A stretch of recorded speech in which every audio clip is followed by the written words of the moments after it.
Selamat siang yang terhormat Ibu Yuyun selaku dosen mata kuliah Ekonomi Sumber Daya Alam dan teman-teman seperjuangan yang saya banggakan. Perkenalkan, nama saya Wilhelmina Yuliana Indaremanyagasi dengan NIM 2021-50022, jurusan Ekonomi Pembangunan, Fakultas Ekonomi dan Bisnis Universitas Papua.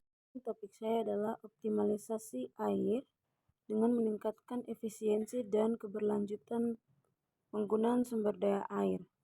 Optimalisasi sumber daya air adalah suatu pendekatan yang dirancang untuk mengelola air secara efisien dan berkelanjutan. Pengolahan sumber daya air di Indonesia menghadapi problem yang sangat kompleks, mengingat air mempunyai beberapa fungsi, baik fungsi sosial, budaya, ekonomi, lingkungan, yang masing-masing dapat saling bertentangan.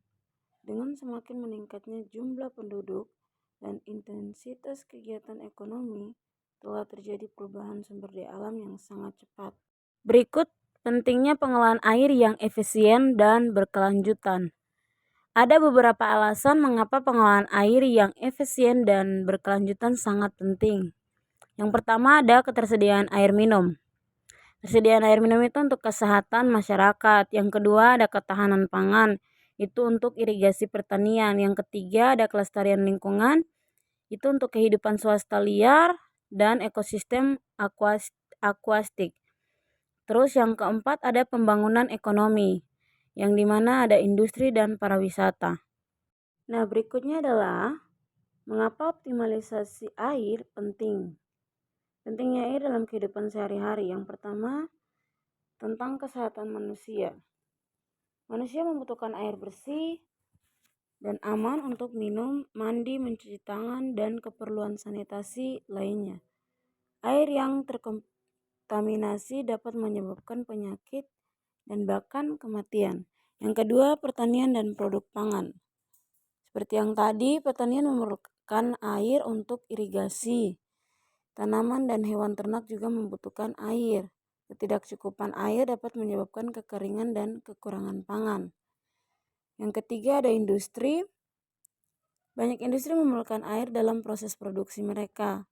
Tanpa pasokan air yang memadai, produksi industri dapat terganggu, mempengaruhi perekonomian dan lapangan pekerjaan. Yang keempat ada ekosistem. Sumber daya air yang bersih adalah rumah bagi berbagai spesies tanaman dan hewan. Air yang tercemar atau kekeringan dapat merusak ekosistem air dan mengancam keberlanjutan biodiversitas. Yang kelima ada energi. Banyak pembangkit listrik bergantung pada air, seperti pembangkit listrik tanaman air, tenaga air, dan nuklir. Selain itu, air juga digunakan dalam proses pengeboran minyak bumi dan gas alam. Yang keenam ada pariwisata dan rekreasi. Air yang bersih dan lingkungan yang sehat di sekitarnya mendukung industri pariwisata dan rekreasi yang merupakan sumber pendapatan penting bagi banyak negara. Yang ketujuh ada perubahan iklim. Perubahan iklim mempengaruhi pola curah hujan dan menyebabkan kekeringan atau banjir yang ekstrim. Manajemen yang baik terhadap sumber daya air dapat membantu negara-negara mengatasi dampak perubahan iklim ini. Oleh karena itu, penting bagi pemerintah, masyarakat, dan industri untuk bekerja sama dalam mengelola sumber daya air dengan bijaksana, mengurangi pemborosan air, mengatasi polusi, dan mengembangkan teknologi yang dapat membantu mengoptimalisasi penggunaan air. Hal ini penting untuk menjaga keberlanjutan sumber daya air dan mendukung kehidupan manusia serta ekosistem bumi. Berikut ada tantangan dan solusi dalam pengolahan air. Faktor-faktor seperti populasi yang bertumbuh, perubahan iklim, polusi adalah salah satu tantangan utama dalam pengolahan sumber daya air. Untuk mengatasi tantangan-tantangan ini diperlukan tindakan berkelanjutan dan koordinasi antara pemerintah, masyarakat, dan sektor swasta. Beberapa solusi dan langkah-langkah yang dapat diambil termaksud konservasi air, manajemen sumber daya air yang bijaksana, pengolahan polusi, pendidikan dan kesadaran publik, dan yang terakhir adalah penggunaan teknologi. Selanjutnya ada strategi optimalisasi air. Yang pertama, terdapat berbagai teknologi dan inovasi terkini dalam pengolahan air yang telah dikembangkan untuk mengatasi tantangan yang terkait dengan sumber daya air yang terbatas dan perubahan iklim. Yang pertama, terdapat pengolahan air cerdas. Yang kedua, ada pemurnian air dan pengolahan limbah. Yang ketiga, manajemen banjir dan kekeringan. Yang keempat, ada konservasi air dan kesadaran masyarakat. Yang kelima, manajemen sumber daya air secara berkelanjutan. Yang keenam, pemanfaatan energi terbarukan dalam pengolahan air. Yang kedua, ada memperkenalkan konsep pengumpulan air hujan, pengolahan limbah, dan teknologi irigasi yang efisien. Yang terakhir, ada pengelolaan air di industri dan optimalisasi air di sektor pertanian.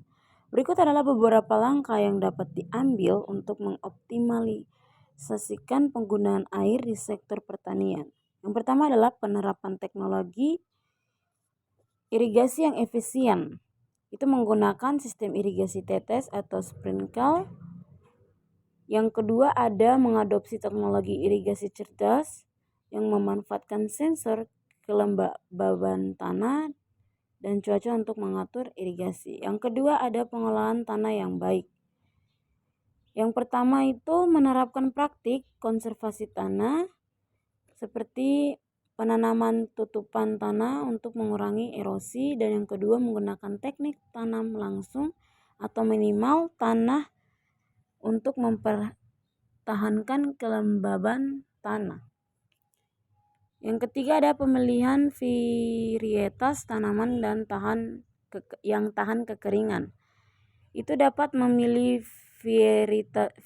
varietas tanaman yang tahan kekeringan dan membutuhkan sedikit air untuk tumbuh. Yang kedua, melakukan riset untuk mengembangkan varietas tanaman unggul yang efisien dalam penggunaan air. Yang keempat, ada pemantauan dan pengolahan sumber daya air. Yang kelima, ada pendidikan dan pelatihan. Melakukan pelatihan kepada petani tentang teknik pengolahan air yang baik dan praktek-praktek pertanian yang berkelanjutan, dan memberikan informasi kepada petani mengenai cara mengurangi pemberasan air dan meningkatkan efisiensi penggunaan air. Yang keenam, ada reklame lahan dan konservasi air.